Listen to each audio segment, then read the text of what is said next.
Hi, Garry and Rudy. Welcome to KVPI. Hey, Mark. Thank you. Hi, Mark. Congratulations, guys, on the release of your brand new album, The Future Is What It Used to Be on Cleopatra Records. You know, I had a chance last night, guys, to check out the video from your first single on the album. I love it. What kind of fan reaction are you guys getting? Fabulous. That is great. Yeah. Now tell us, I understand from the publicity material that I've gotten that you've got some special guests on the album. Tell us about that. Well, tell him, Garry. That's how I get arrested. Like, Tommy Shaw from Styx is singing on, I think, 4 cuts. And Michael Devon from Whitesnake plays on a few cuts on the album. And Brett Fitz, who worked with Slash and other... And Jim Cale. Yeah, and Jim Cale, the original bass player of the band, played on the very last cut of the album, kind of his farewell retirement cut. Well, you know, I got to tell you, Garry, and to you, Rudy, that I have been enjoying your music through the years since I've been in high school. One of my very first 45s that I bought was an RCA record called These Eyes from your band. And I loved all of your songs through the years. Flipside Lightfoot. Yes, I had forgotten that. I'm glad you brought that up. Yeah, and you know, there you go. It's a kind of an interesting story because when that song was written, we went to the Village in Toronto in a little brownstone basement club called the Riverboat, which was owned by Charlie McGee, and you'll hear those names in. And we watched Lightfoot come on stage, and we were just little guys from Winnipeg. And we were going, wow, wish we could be like that. Gordon Lightfoot, right? Yeah. Amazing. So there is a song that became a hit for us that we were paying homage to someone who inspired us on the flip side. That's kind of a cool story. Garry, and of course you too, Rudy, did you guys have any idea that after all these years you'd still be doing what you're doing and people would pay good money to see you guys perform? In one word? No. But grateful.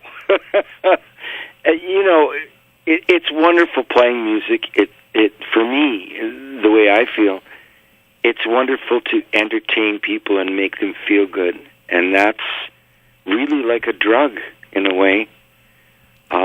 I think if you talk to any of the great entertainers, past or present, you can be feeling a certain way when you go on stage, and then if there's that connection with the audience, it's like a magic drug that you take and become better. Well, that was my next question, Garry, and to you, Rudy. What kind of feeling comes over you when that spotlight comes on and the audience reacts to your songs? That's an interesting question because specifically with the Guess Who, since the Guess Who was part of the soundtrack of my life, it's a very different feeling from the other bands. You know, let's say Quiet Riot, because I was a founding member of Quiet Riot. Uh-huh. And but with the Guess Who, it just brings back so many great memories, wonderful memories of all my crazy girlfriends in high school.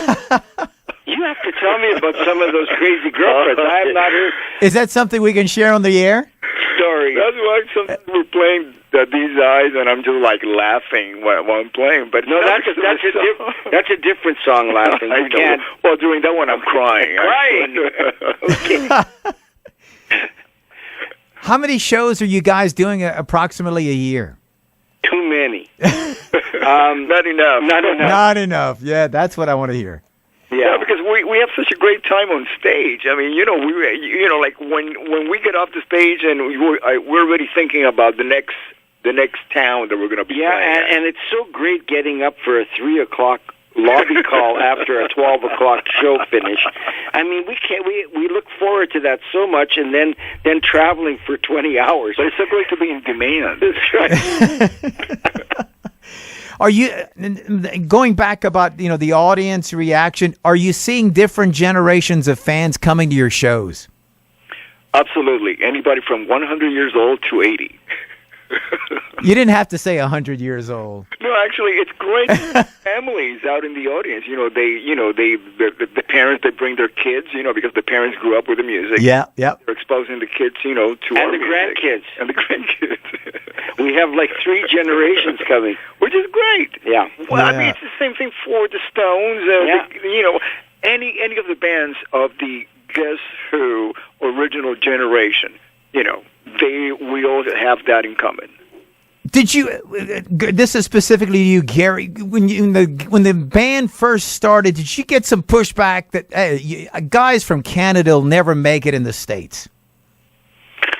I don't think so. I think we had that built into ourselves, thinking that what would make people, when they had all these great groups coming from America itself, where rock and roll was born, Yeah. and now from England, the English invasion, why would they want what would make us special? So I think maybe we had a bit of a complex about it, but at the same time, we just kept, just like I heard Paul McCartney talk about in his GQ interview, you just keep going and keep doing and keep getting better at what you do. And then one day, if the stars align and you're in the right place at the right time, it all kind of works its way out. That's great. Do you have a personal favorite Guess Who song that you love more than any others? Both of you. I'd like to ask this to both of you. What's your personal favorite out of all out of your library of songs? Yeah, that's a really good question because, with any band, when I get up on stage and I perform, Yeah. I have to look at it as the big picture. Because it would be really a drag if your favorite song comes along and it's the 5th song. What are you going to do for the rest of the set?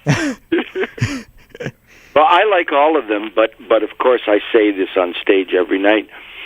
I come from, I started playing drums in the 40s, late 40s, so there was no rock and roll. So I come from a jazz background originally. And so when we got to do Undone in the band, Oh, yeah. that kind of, for me, was really cool to be able to play that kind of a song and have it become a hit record. And the B-side of an A-side that was a hit record, that's very rare, So for me, it kind of defines maybe something most people don't know about the Guess Who, the divergence of and diversity of music that we had as rock artists, because we were in the rock genre. But to have a band, what band has a song like Undone in their hit repertoire? Mm-hmm. It's pretty wild. And actually, playing New York City when we played the last night of the original band ever being together, when we got to the Fillmore East in New York, Mm-hmm. the song they wanted to hear, I thought it would be American Women for sure, because they were cool, hip, underground club and theater. They wanted to hear Undone. Really? Yeah. And all the stagehands, and I went, what? So that for me is kind of like, again, it defines the Guess Who took a lot of chances playing way outside of our